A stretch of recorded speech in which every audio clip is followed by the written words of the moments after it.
Hey Biz, you should do a video elaborating on how to properly disclose yourself over the phone as a wholesaler. This is a topic that I almost never see anyone covering but you. And honestly, this is what is stopping me from hopping on the phone with the sellers. Thank you, Alexander, for that comment. Make sure you all post your questions down below because you never know, I may make a video answering your question. Before we go on, you all, I have an amazing giveaway, a free 1 year annual subscription to PropStream. Now, PropStream is the software that I use to find motivated sellers, to find cash buyers, and to skip trace my homeowners in order to cold call them later or have my cold caller call them. And so they're doing this giveaway. If you all are interested, you can just check my link down below, just sign up. If you sign up using my link, that puts you into the giveaway for a chance to win a 1 year free subscription to PropStream. And if any of you all are still using PropStream using my link, if you signed up using my link, you are automatically entered into this giveaway, so you'll be fine. All right, check out PropStream down below. Let's head right into the video. This is a great topic. So how do we as wholesalers change the narrative and be as transparent and honest to our sellers in this industry? I know when I first started wholesaling real estate, I used to hear from gurus just to tell the sellers that I'm the cash buyer, that I'm the one buying their property, and that's all they need to worry about. But over the years, with different regulations and just the ups and downs, I've learned that that's probably not the best way to handle that situation. And I get questions and DMs from you all asking, like, how do I disclose this information? How do I tell people or the sellers that I'm not the one actually buying your house? In today's video, we're going to talk about why this is an issue. What can we do? What can we say to a seller over the phone or in person to properly disclose that we're wholesaling real estate? And what are some things that we could put in our wholesaling contracts in order to properly disclose that we are a wholesaler? All right, number one, let's talk about why this is an issue. So when I first started wholesaling real estate back in 2019, that's when I closed my very first deal in August of 2019. Back then, there weren't as many regulation and laws surrounding wholesaling real estate. Almost no cities or states required a license to wholesale real estate during that time. But even over these past few years, it's only been like 2.5 years, there's been way more regulation and laws surrounding wholesaling real estate, right? You have the bad few apples, the wholesalers who are taking advantage of sellers and not properly advertising their equitable interest in a real estate property. And so you have a lot of wholesalers being stuck in situations where they put a property under contract and the seller thinks that this person who came to my house, who I spoke over the phone with, is going to buy my house, and this person ends up canceling out of the deal or trying to negotiate at a much lower price or just ghosting that seller. And so realtors and different city officials started cracking down on this practice and saying, no, this is unacceptable. You have to be transparent. You have to be honest. We're going to require you to have a license that you have to disclose to your sellers. And so because of these different reasons, we have to change our approach when we're going to sellers. We can't just say, hey, I'm buying your house, or I'm going to buy your house for cash. There are different ways to say that. You can still wholesale in the majority of states without a license, but now how can you approach this situation differently? How can you properly disclose that you're wholesaling real estate? So in that comment, he talks about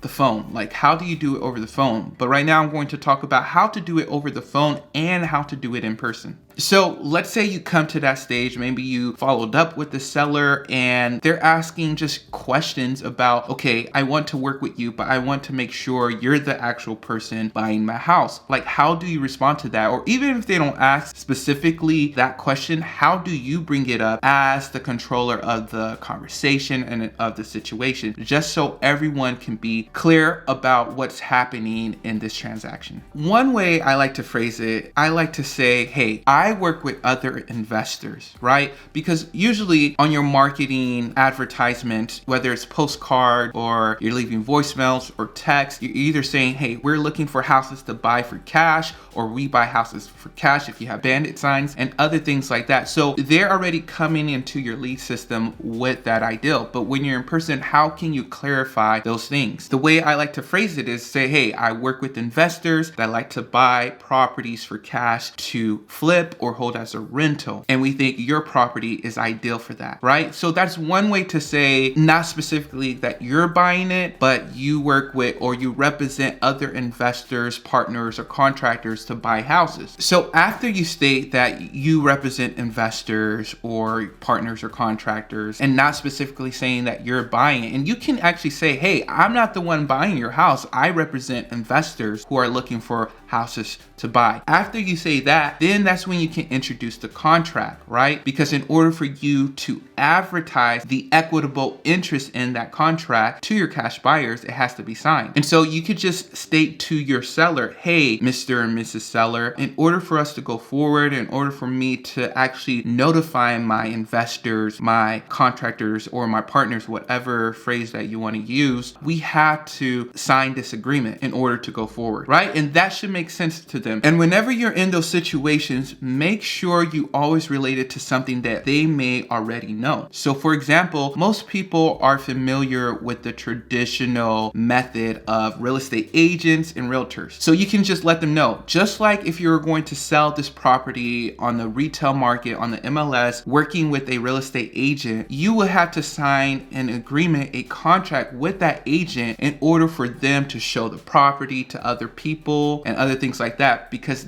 they're not legally able to do that unless you have a binding agreement with them. So in the same way, in order for me to show this property to my cash buyers or to my investors, we have to have this simple cash only contract agreement document in order to go forward. All right, so I hope that clarifies ways that you can disclose to a seller. Another aspect to that is like you're going to have buyers possibly walking through the property, right? So with that information, you can let them know, okay, so with the inspection period, I'm going to have probably a day or two where I have my investors check out this property. Yes, we're buying the property as is, but we just don't want any surprises with anything. We want to make sure we know exactly how much rehab we're going to have to put into this house. And you all, just a disclaimer, make sure you don't go through all these steps unless you for sure know it's a deal, right? Both you and the seller agree upon a price, and then you all move on to these steps, because you want to try to close every deal you have under contract, right? You don't want to be the type of wholesaler that only closes 5 to 20% of their deals that they put under contract, right? You want that number to be 80% or more. Another thing with this concept with disclosure and just telling the seller that you're wholesaling real estate is not making 100% guarantee, right? I think that's an issue with beginners, or what I learned in the past was saying, yes, I'm going to buy your house. We're going to close no matter what. I'm buying it for cash. You know, I have money and different things like that, no matter what. But I'm not going to guarantee that, right? If a seller asks, I'm going to be real and honest with them. I'm going to let them know, hey, the majority of properties we work with, we close no matter what. But there are some things that may show up that may change the situation for us, right? And so you can let them know, hey, I can guarantee you I'll work as hard as I can to get this closed, but this is real estate and things fall through sometimes. So you can let them know if there's any title issues. I know you said the title is clear, but if there's any title issues, or like it's so super difficult to find heirs, or it's just so much moving parts to clearing the title, then we may not invest our time and money into a deal like this. Or you can let them know, hey, after my buyers walk through, we just found so many other issues with this property that we don't think we have the budget for, or something like that, right? So that gives way that even before like going to the title company, your buyers can walk in, and before they sign an assignment contract, you can let them know, or the buyers can let you know how much the rehab or how much this property could possibly sell for. So you correct your numbers before even going through the title or escrow of a particular property. And then with that information, you can still relate it to the traditional real estate agent way that they are familiar with. Just letting them know, hey, just like working with a real estate agent, you're going to have people walk through the property, and then on top of that, you're going to have a person, once they go under contract with you, to do inspections and appraisal. And even then, that contract can still fail and not close. You can tell them, hey, we do offer more security because we usually buy ugly houses, and we don't go so in depth in inspections or appraisals because we know we're getting this property at its current market value. Of course, taking into consideration the rehab and the amount of value we can put into this property. So you can always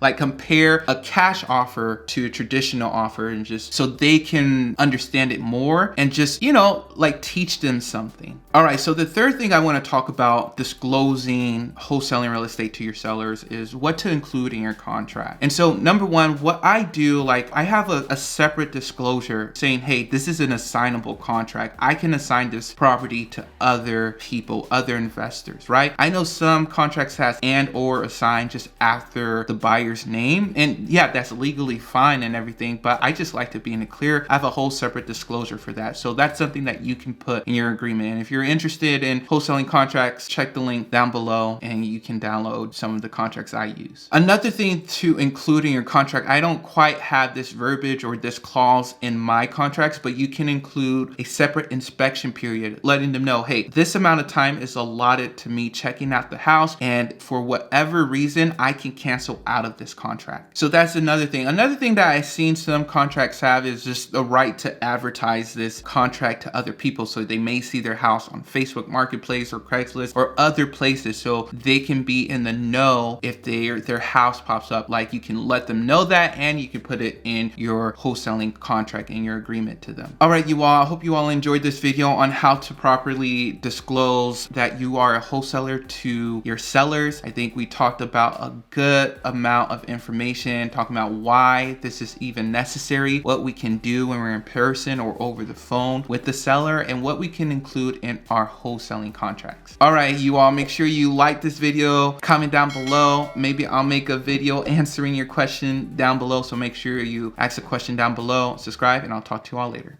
Peace.